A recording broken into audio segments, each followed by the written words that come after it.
शव यात्रा नाम के एक गांव में विमल हलवाई अपने 2 छोटे बच्चों और बीवी के साथ रहता है। विमल की पत्नी ज्योति भूत प्रेत जादू टोने में बहुत माना करती थी। इसका बिल्कुल विपरीत विमल इन चीजों को दक्यानुसी माना करता था।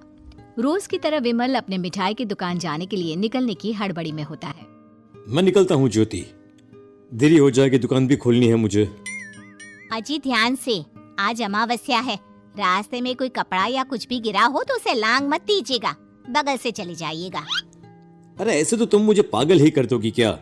हाँ, मैं नीचे देखकर चलूं कि सामने से कोई गाड़ी घोड़ा आकर मेरे ऊपर से चला जाए? दोनों हालत में तो मेरी ही मौत है। अरे क्यों सुबह सुबह इतनी अपसुगनी बातें कह रहे हो जी? मेरे गांव में तो ऐसा आंखों के सामने होता हुआ देखा है मैंने, इसीलिए कहती हूँ, वरना मुझे क्या, पड़ोसी को तो नहीं कहना चाहती मैं। पति हैं आप मेरे, इसलिए बोल रही हूँ। विमल अपनी मिठाई की दुकान चला जाता है। दुकान पर पहले से ही ग्राहकों की लंबी लाइन लगी हुई थी। ये लो, वहाँ ज्योति अमावस्या को लेकर परेशान है और आज तो हमेशा से ज्यादा ही लंबी लाइन लगी पड़ी है। अच्छी खासी बिक्री होगी आज। विमल दुकान खोलता है। एक के बाद एक ग्राहक उसकी दुकान पर मिठाई ले रहे होते हैं। तभी गांव की एक बूढ़ी औरत विमल से कहती है, जिस तेजी से बिक्री हो रही है, कहीं किसी की नजर ना लग जाए, नींबू मिर्ची टांग ले। अरे क्या चाची तुम भी, ये सब नजर बजर कुछ नहीं होता है। कैसे लोग हैं मेरे आसपास। अपनी दुकान से शाम को विमल हंसते कूदते वापस घर आता है। हाँ, आज तो अच्छी खासी बिक्री हुई है। 1 महीने में जितनी बिक्री होती है, एक ही दिन में आज उतने पैसे कमा लिए मैंने।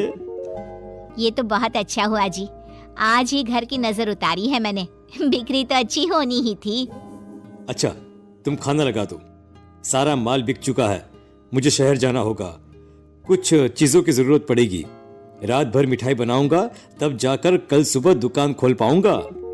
खाना खाकर विमल शहर जाने के लिए निकल पड़ता है।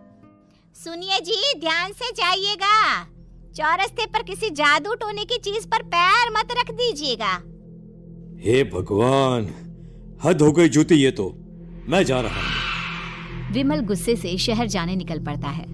रात का काला घना अंधेरा, चांद की एक भी किरण ना होने के कारण अंधेरे में कुछ भी देख पाना मुश्किल था। जंगल के बीच के एक अधकच्चे रास्ते से विमल जा रहा होता है। चारों तरफ गुफ अंधेरा और सन्नाटा सुनाई दे रहा था, और सुनाई दे रही थी विमल के पैर के नीचे आ रहे सूखे पत्तों की आवाजें। तभी अचानक दूर से उसे कुछ आवाजें सुनाई देती है। अरे, ये इतनी रात को जंगल के रास्ते कौन जा रहा है? शायद कोई टोली होगी। राम नाम सत्य है, राम नाम सत्य है, राम नाम सत्य है, राम नाम सत्य है। धीरे धीरे आवाज कुछ कुछ सुनाई पड़ती है। आवाज धीरे धीरे और नजदीक आती सी लगती है।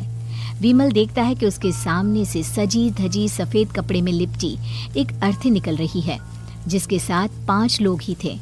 4 आदमियों ने उसे कंधा दिया हुआ था। एक मटका लिए आगे आगे बढ़ रहा था। विमल के बिल्कुल सामने आकर अर्थी रुक जाती है। उसमें से एक आदमी विमल से कहता है, अरे भाई, जरा अर्थी को कंधा लगाना, मैं बहुत थक गया हूँ, बड़ी मेहरबानी होगी। हाँ भाई, कंधा तो मैं लगा दूं, पर रात को 12 बजे ये शव यात्रा, इस समय कौन अर्थी ले जाता है? तभी विमल को ऐसा लगता है कि शव में से आवाज आई। ये आवाज। मजबूरी है भाई, आप कंधा दीजिए, मैं रास्ते में सब बताता हूँ आपको। विमल अर्थी को कंधा दिए चल रहा होता है कि उसे ऐसा लगता है कि हाथ में मटका लिए जो आदमी शव के आगे चल रहा है, उसके पैर उल्टे हैं। क्या हुआ भाई, हकला क्यों रहे हो? वो आपके साथी के पैर उल्टे। विमल अपनी बात पूरी भी नहीं कर पाता कि वो देखता है कि उस आदमी के पैर तो सीधे ही हैं। अरे नहीं, कुछ नहीं, मुझे शायद वहम हुआ होगा। धीरे धीरे सब आगे बढ़ रहे होते हैं। तब विमल को अचानक लगता है मटके में से एक हाथ बाहर आ रहा है। विमल घबरा जाता है। इसके पहले वो कुछ बोल पाता, कल्लू कहता है, मेरा नाम कल्लू है।